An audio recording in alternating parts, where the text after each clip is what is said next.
Today we're going to talk about theoretical and experimental probability. In the last lesson, we learned about a formula to calculate probability. That formula was the number of ways you win divided by the number of potential outcomes equals the probability. For instance, if you try to find out what the probability of flipping a coin and it landing on a tail, then the favorable outcome is a tails. And the number of ways you can win is 1, because it can only land on tails one way. And the number of potential outcomes is 2, because it could land on either heads or tails. So the probability is 1 divided by 2, or 50%. Now we called that probability, but actually that's theoretical probability, because in theory you're saying that there's a 50% chance that the coin will land on tails. But there's another kind of probability, and we call that experimental probability.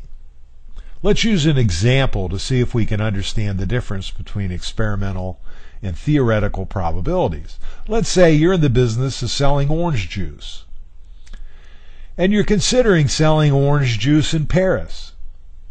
But before you invest all the money in setting up an orange juice selling business in Paris, you decide you better figure out what the probability that people in Paris would buy orange juice. In order to figure that out, I think we ought to go to Paris. What do you think? Let's go.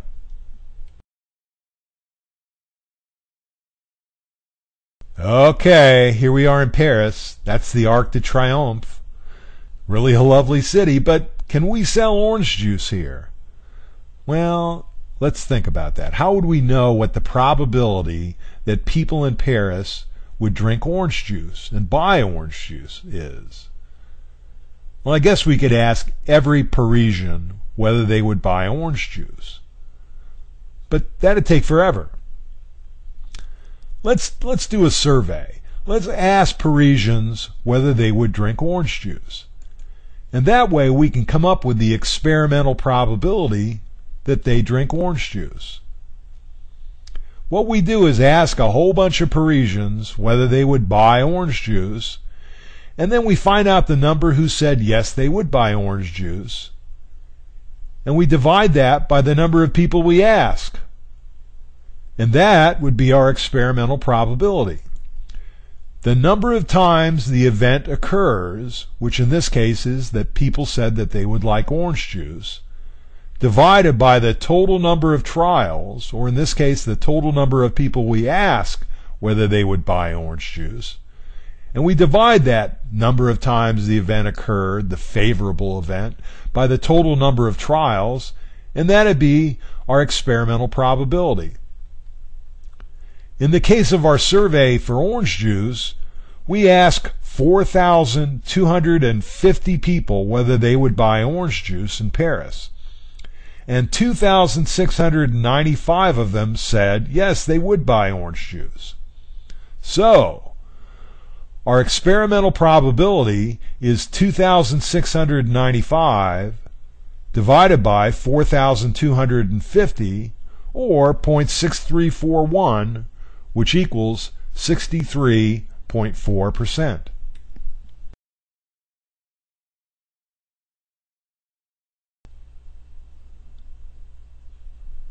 So, our formula for experimental probability is the number of times the event occurs divided by the total number of trials.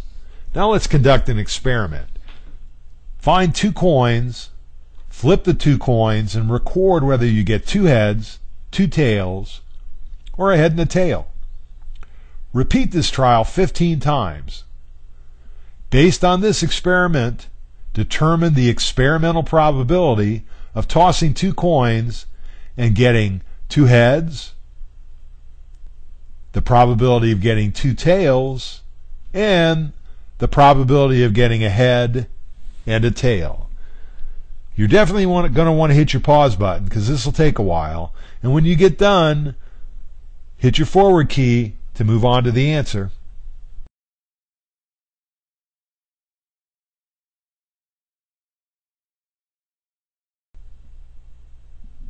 How'd your experiment turn out?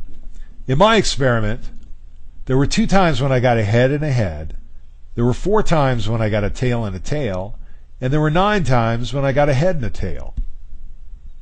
So my experimental probability of getting a head and a head was the 2 times I got a head and a head divided by the number of trials, which was 15. And 2 divided by 15 equals 0.133, or 13.3%. And my probability of a tail and a tail was the 4 times I got a tail and a tail divided by 15, or 26.7%. And my experimental probability of a head and a tail was the 9 times I got a head and a tail divided by 15, or 60%. Now your results are probably a little bit different than that, but they're probably similar.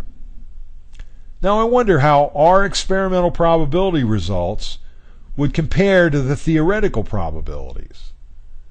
Let's see if we can figure out the theoretical probabilities. Let's figure out how many potential outcomes there are. Well, to do that, let's assume that the first coin lands on heads. Now there are 2 potential results for the second coin. The first is it could land on heads, in which case my 2 coins would have been a head and a head. But the second coin could also land on tails, in which case my results would be a head and a tail. Now, the first coin could also land on tails, and then the second coin could land on heads, and then it'd give me a head and a tail. But the second coin could also land on tails, and that'd give me a tail and a tail. And those are all the outcomes. Those are the only potential outcomes. 1, 2, 3, 4 potential outcomes. And what's my probability of getting a head and a head? Well, it's 1 divided by 1, 2, 3, 4, or 25%. And the probability of getting a tail and a tail would be the same. 1 divided by 4 equals 25%. But there's 2 times when the coins were a head, 1 head and 1 tail. So my probability of getting 1 head and 1 tail would be 2 divided by 4, or 50%. Now that's kind of interesting. My probability theoretical of getting a head and a head was 25%, but my experimental probability was 13.3%. And my theoretical probability of a tail and a tail was 25%, but my experimental probability was 26.7%.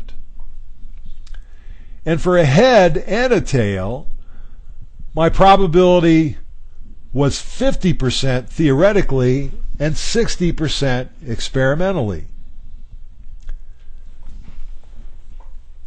Now you see, those are not the same numbers. Which do you think is more reliable? Well, I hope you see that the theoretical probability is more reliable. And you may not see this, but it's true. If instead of running our experiment 15 times, we ran it 1,000,000 times, then the results of the experiment and the probability that resulted from the experimental probability would be very, very close to our theoretical probabilities.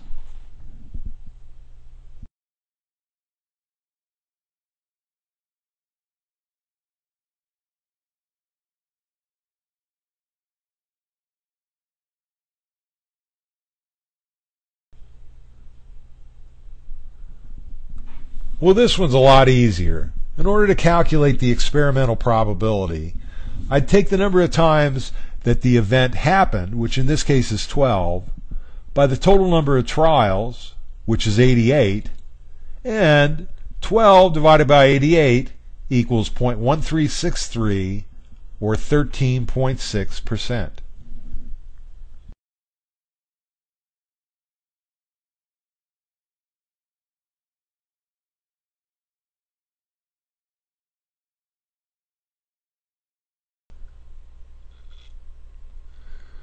Experimental probability is the number of times in our experiment we got the favorable result, which in this case was picking a red chip, divided by the total number of trials.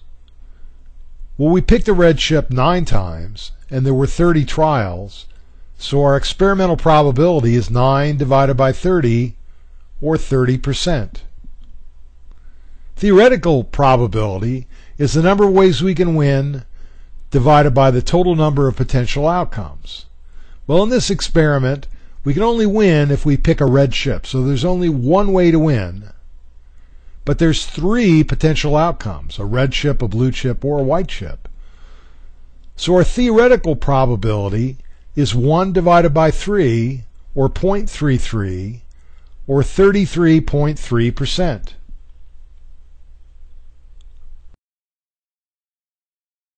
Well, that's our lesson on theoretical and experimental probability. Now let's go test your skills. Go to mastermath.info and download the worksheet on theoretical and experimental probability. After you've tried the worksheet, go back to MasterMath and take the quiz on theoretical and experimental probability. And be sure to come back to MasterMath again real soon.